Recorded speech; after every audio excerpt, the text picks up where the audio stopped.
Assalamualaikum warahmatullahi wabarakatuh. Di sini saya akan menjelaskan mengenai materi pada pertemuan ke-12 mata kuliah Aswaja, yaitu definisi sejarah dan pokok pembahasan tasawuf Aswaja. Pengertian pokok pembahasan dan manfaat. Ilmu tasawuf adalah salah satu ilmu yang wajib dipelajari oleh setiap orang Islam, di samping ilmu akidah dan ilmu fikih. Adapun arti dari tasawuf, dari pengkaji ilmu tasawuf berbeda pendapat terkait asal-usul kata tersebut.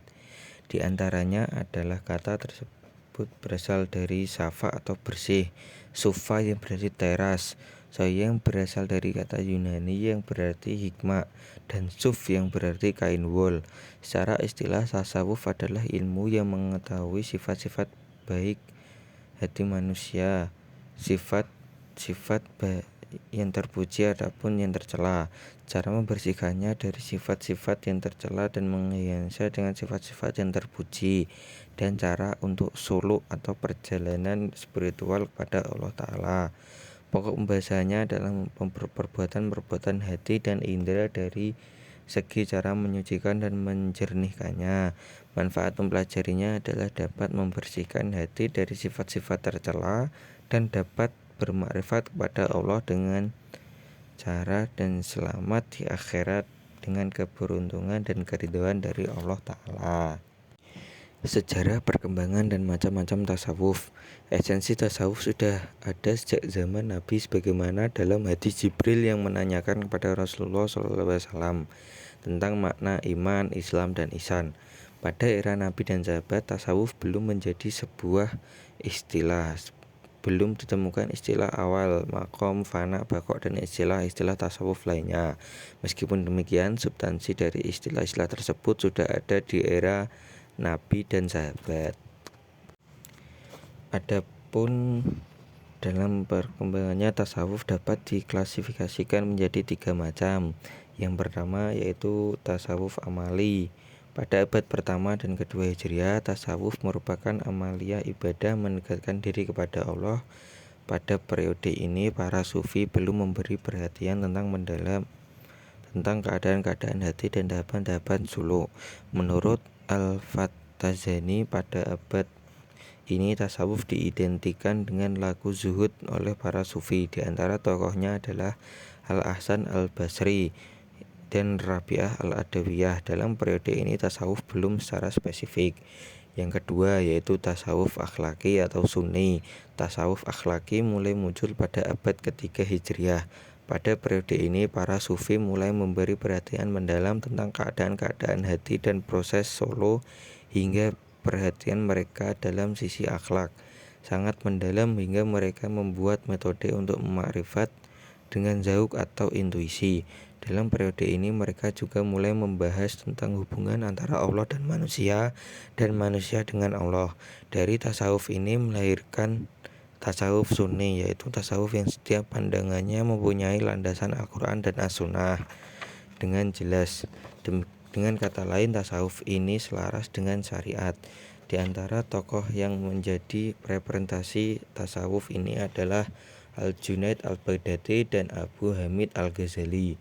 Istilah tasawuf sunni ini juga sekaligus menjadi pembela dengan tasawuf falsafi.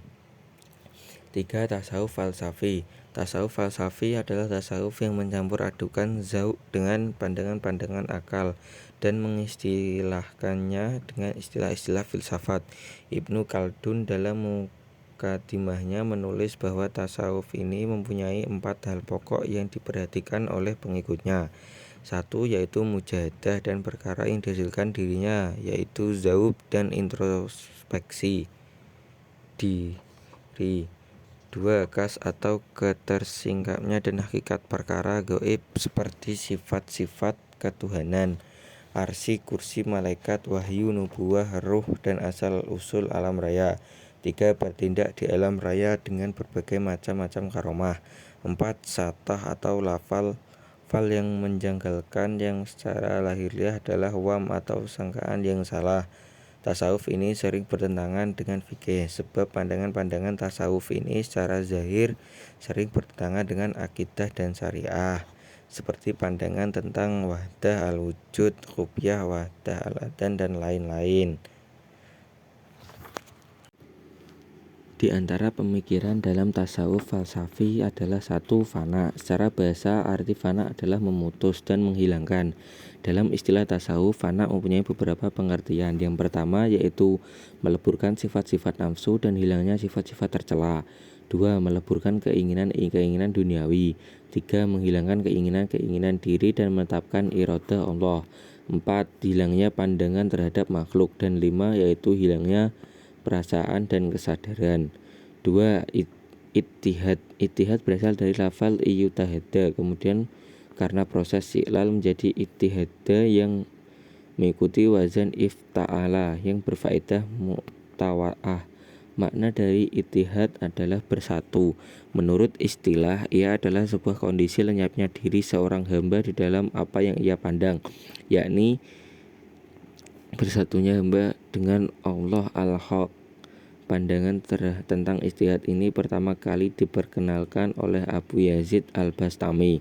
Dia berkata, "Aku telah keluar dari Al-Haq menuju Al-Haq, sehingga dia memanggil dariku dalam Yaman anta ana, atau wahai zat yang dirinya adalah aku." Banyak ulama berpendapat bahwa banyak perkataan yang dinisbatkan kepada Abu Yazid Al-Bastami tidak benar atau termasuk paham tentang ittihad. Menurut Al-Huyairi, Al-Bastami dalam tasawuf berpegang teguh pada Alkitab dan As-Sunnah. Yang ketiga yaitu hulul. Jika menurut Abu Yazid kondisi fana dapat mengantarkan hamba kepada ittihad, maka menurut Al-Had kondisi fana mengantarkan hamba kepada hulul. Hulul diambil dari akar kata hala. Ibnu Faris menyebut bahwa secara bahasa maknanya adalah membuka sesuatu sehingga sesuatu tersebut tidak terhalang sama sekali. Dalam istilah tasawuf, hulu adalah bertempatnya tabiat ketuhanan di dalam tabiat kemanusiaan, atau dengan ibarat lain ia adalah bertempatnya lah di dalam maksud. Di sini saya akan menjawab soal yang ada pada buku Aswaja.